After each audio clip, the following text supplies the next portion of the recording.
ঢাকা বিশ্ববিদ্যালয়ের রাজু ভাস্কর্যের সামনে সমবেত কণ্ঠে জাতীয় সঙ্গীত পরিবেশন করেছে সাধারণ শিক্ষার্থীরা, যেখানে অংশ নেন ছাত্রদল, গণতান্ত্রিক ছাত্র সংসদ সহ কয়েকটি ছাত্র সংগঠনের নেতাকর্মীরা। সোমবার সন্ধ্যায় ঢাকা বিশ্ববিদ্যালয়ের রাজু ভাস্কর্যের সামনে সমবেত কণ্ঠে জাতীয় সঙ্গীত পরিবেশন শেষে শিক্ষার্থীরা বলেছেন যে যারা জাতীয় সঙ্গীতের অবমাননা করবে তাদের ঠাঁই এই বাংলাদেশে হবে না।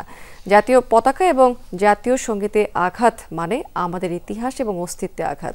যারা এই অবমাননা করেছে তাদের চিহ্নিত করে শাস্তির আওতায় আনার দাবি জানিয়েছেন এই সময় শিক্ষার্থীরা।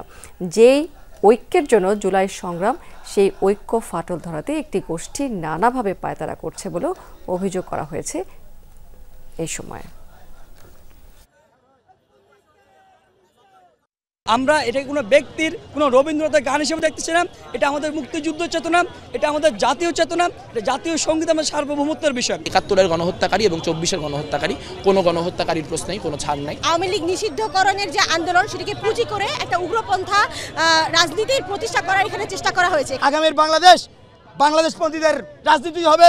আগামীর বাংলাদেশকে রাজনীতি করতে হলে ৭১কে, ২৪কে, দুইটাকে ধারণ করে রাজনীতি করতে হবে।